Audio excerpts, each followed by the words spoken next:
Hello,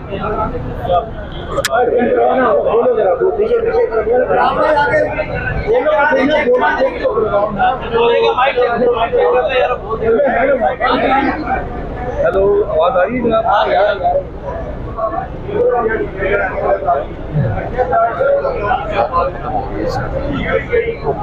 battery तो बहुत अच्छी है लेकिन मैंने चार्ज 7-8 घंटे तो अगर बेंच बनाने का इख्तियार चीफ जस्टिस की शवाबदीद नहीं है, इसमें एक इज्तिमाइयत की सोच है, ये इज्तिमाई इख्तियार है। जहां जहां आइन में ये दर्ज है कि सुप्रीम कोर्ट के क्या इख्तियारात है, वहां वहां लफ्ज सुप्रीम कोर्ट आया है, लफ्ज चीफ जस्टिस नहीं आया। और जहां जहां कहा गया है कि ये इख्तियारात होंगे सुप्रीम कोर्ट के, मुल्क की तमाम अथॉरिटीज उसके ताबे होंगी, उसके हुक्म के ताबे होंगी, वहां चीफ जस्टिस नहीं लिखा गया, सुप्रीम कोर्ट लिखा गया है। तो क्या ही अच्छा होता कि chief justice of Pakistan conflict of interest के तहत, मफादात के तसादम के तहत अपने आप को इस बेंच से अलहदा कर लेते और एक फुल कोर्ट तश्कील दे देते।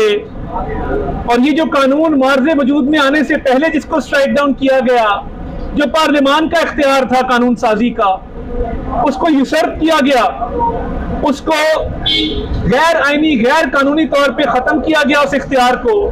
तो क्या पार्लियामान अब कानून साजी ना करे? क्या ये समझ लिया जाए कि कानून साजी सुप्रीम कोर्ट का इख्तियार है?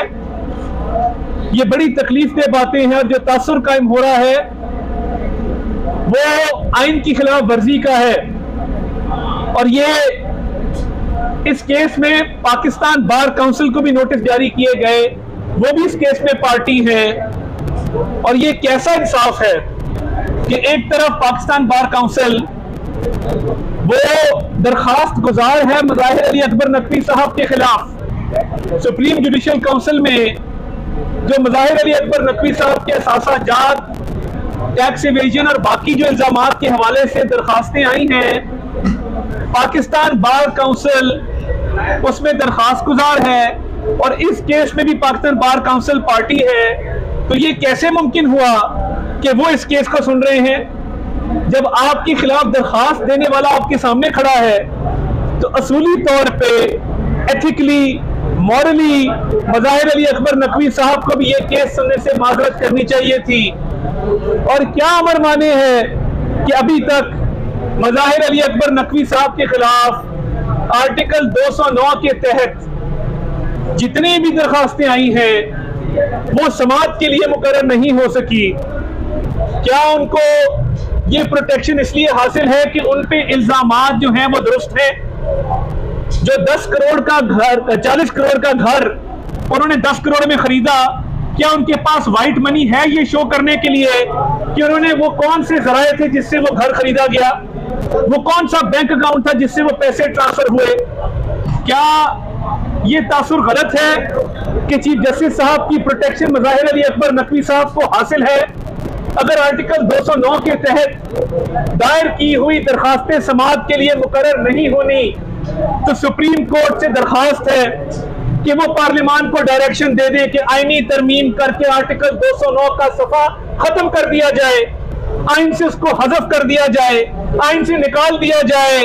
क्योंकि महीने गुजर जाते हैं, सियासी नौयत के केसेस 5 मिनट में डायरी नंबर लगता है, 10 मिनट में समाअत के लिए मुकर्रर होते हैं और महीने गुजर जाए और मज़ाहिर अली अकबर नकवी साहब के खिलाफ करप्शन का मुंह बोलता सबूत, कागज चिल्ला चिल्ला के कह रहे हैं कि करप्शन हुई है, यही तासुर है, वो समाअत के लिए मुकर्रर ना किया जाए। इतने इल्जामात किसी और पे लगे होते हैं, वो ये जिसारत ही ना करता कि वो बेंच में शामिल हो। तो क्या वजह है कि आर्टिकल 209 को आपने इनइफेक्टिव कर दिया है? आर्टिकल आपने एक पार्लियामान का इख्तियार कानून साजी का तो ले लिया और उस कानून साजी का इख्तियार लेने के साथ साथ उस कानून को मार्जे वजूद में आने से पहले ही अमल दरामद रुकवा दिया, मान लिया हम कोर्ट में खड़े हैं, लीगल आर्ग्यूमेंट्स दे रहे हैं। मगर क्या आपने आर्टिकल 209 को भी रोक दिया है? इंसाफ हासिल करने के लिए कौन से सैयारे पर जाना पड़ेगा? किसको दरखास्त डालनी पड़ेगी? किसके आगे ये अर्जी डालनी पड़ेगी? कि जो रेफरेंसेस पेंडिंग हैं वो समाअत के लिए मुकर्रर तो किए जाएं। कानून साजी का इख्तियार सिर्फ और सिर्फ पार्लियामान का है। पाकिस्तान की अदालती या सियासी तारीख में ऐसा नहीं हुआ कि एक कानून अभी मुआवजे वजूद में ना आया हो और एक हुक्म इम्तनाई के तहत उसका अमल दरामद रोक दिया जाए। हम ये समझते हैं कि ये गैर आईनी और गैर कानूनी इक़दाम था कि कानून की शक्ल इख्तियार करने से पहले ही उसका अमल दरामद रोक देना, और एक ऐसा कानून जिसकी आईन इजाजत देता है और आईन में ये बात दर्ज है कि चीफ जस्टिस का इख्तियार बेंचेस बनाने का वो आईन और कानून के ताबे है। अब जब आईन में कानून का लफ्ज आ गया तो इसका मतलब ये है कि पार्लियामान के पास ये इख्तियार है, जो कि आईन का खालिक इदारा है, जो कि आईन साज इदारा है, कानून साज इदारा है, और तमाम इदारे अपने इख्तियारात, अपनी फराइज वो पार्लियामान के जरिए उसको चलाते हैं, और पार्लियामान ने ही ये इख्तियार तमाम इदारों को तफवीज़ किया है। मगर इस कानून के मुताबिक जो बेंच इस वक्त बन रहे हैं, मैं इनको गैर कानूनी समझता हूं। मैं ये समझता हूं बतौर कानून के तालिब इल्म के कि इस कानून पर अमल दरामद को रोका नहीं जा सकता था। ये कानून की शक्ल इख्तियार करता तब भी इसके अमल दरामद को रोकना सुप्रीम कोर्ट का इख्तियार नहीं था। और आपको पता है कि चीफ जस्टिस का जो इंतजामी इख्तियार है वो सिर्फ इस वजह से है कि वो सीनियर हैं। इसके अलावा बाकी सुप्रीम कोर्ट के जजेस के साथ वो बराबरी की सतह पे हैं। He is one among equals।